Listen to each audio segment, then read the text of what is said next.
Sa wakas po ay natapos na ang paghahalimbawa sa atin ng Panginoon tungkol sa katapusan ng mundo.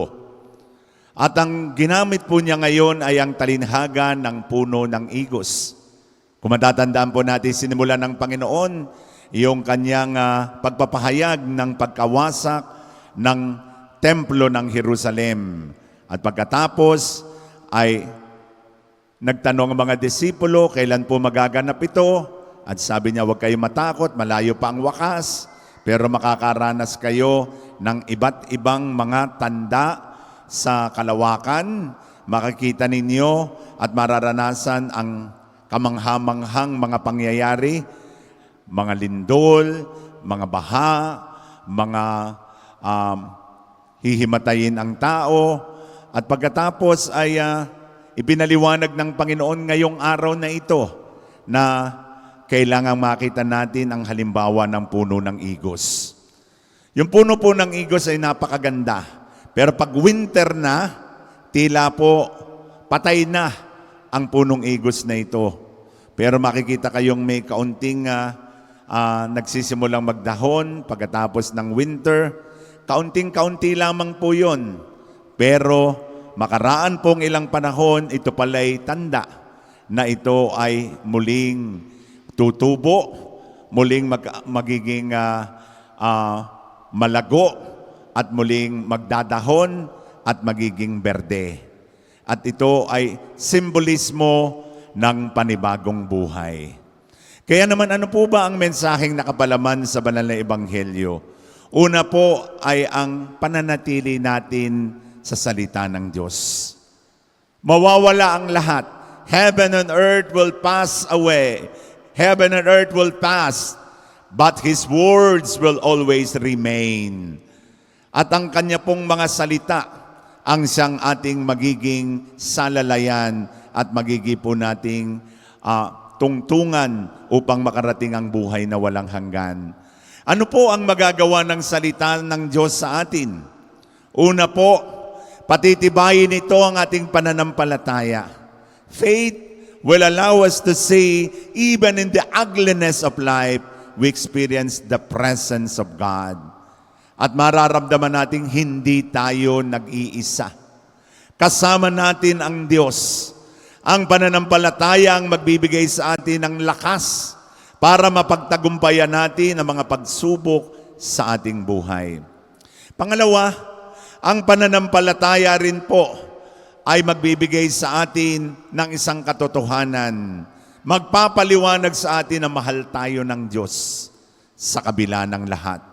Sa kabila ng lahat ng mga bagyo, sa kabila ng lahat ng mga pandemya, sa kabila ng lahat ng mga problema po nating nararanasan, mararamdaman nating mahal tayo ng Diyos. At ito po ang ginagawa sa atin ng pananampalataya. At gayon din po, makikita po natin sa perspektibo ng Panginoong Diyos. And it's hard to say from the perspective of God that we see the purpose of God. Kita po natin sa pamagitan po ng isang dilubyo, nilinis ang mga tao sa panahon ni Noah. Sa panahon po ng pagdadalisay, bagong tao ang lumalabas. Ako po'y naniniwala, ito pong nararanasan natin ito ay para pong pagdadalisay nating lahat. Para muling sumuwi ang bagong buhay, ang bagong Pilipinas, ang bagong tao, ang bagong Kristiyano, ang bagong sambayanan ng Diyos na higit, na matibay, matatag ang pananampalataya.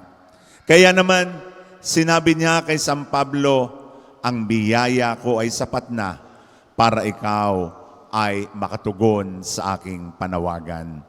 Kaya naman, kung nakikita natin ang tanda na merong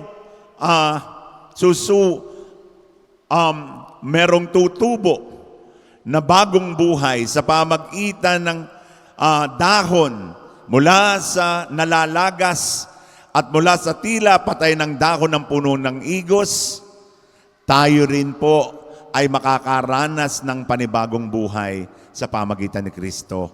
From death to life, from darkness into light, mararanasan natin ang kapangyarihan ng Diyos.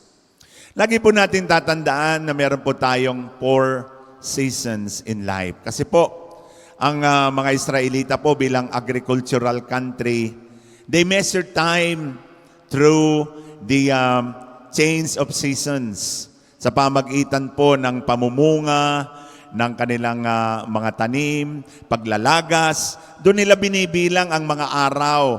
Doon nila nakikita ang pagbibilang nila ng mga araw sa pamagitan ng pagbabago ng cycle. It is not only the time and the cycle of the trees, but also the cycle and events of our life, na tayo tinatawagan ng Panginoon mula sa kadiliman patungo sa kaliwanagan. Mula sa dating buhay na makasalanan patungo sa buhay na grasya. Lagi natin tatandaan, 4 po kasi ang ating pong season sa buhay po natin. Sa Amerika po, merong winter, spring, summer, or fall. Pero dito sa Pilipinas, 2 lang naman yan. Wet and dry season, o kaya hot and hotter. Yun ang 2 dito sa atin. Pero ngayon, malamig. Maraming salamat po, Panginoon. Pero, sabi nga po, if you focus your life in winter, you miss the beauty of summer. You miss also the promise of spring and the fulfillment of autumn. Hindi lahat ng buhay natin at yugto ng buhay natin puro problema. Hindi lahat ng buhay natin ay puro Biyernes Santo. Meron din pong muling pagkabuhay.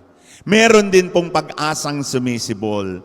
Meron din pong pagkaraan ng tag-ulan, mahabang tag-ulan, ay ang nakakatuwang tag-araw sa ating buhay. Behind the sky is the beautiful rainbow. At the end of the dark tunnel is the light. Sisikat din po ang araw. Matatapos na rin po ang ating paghihirap.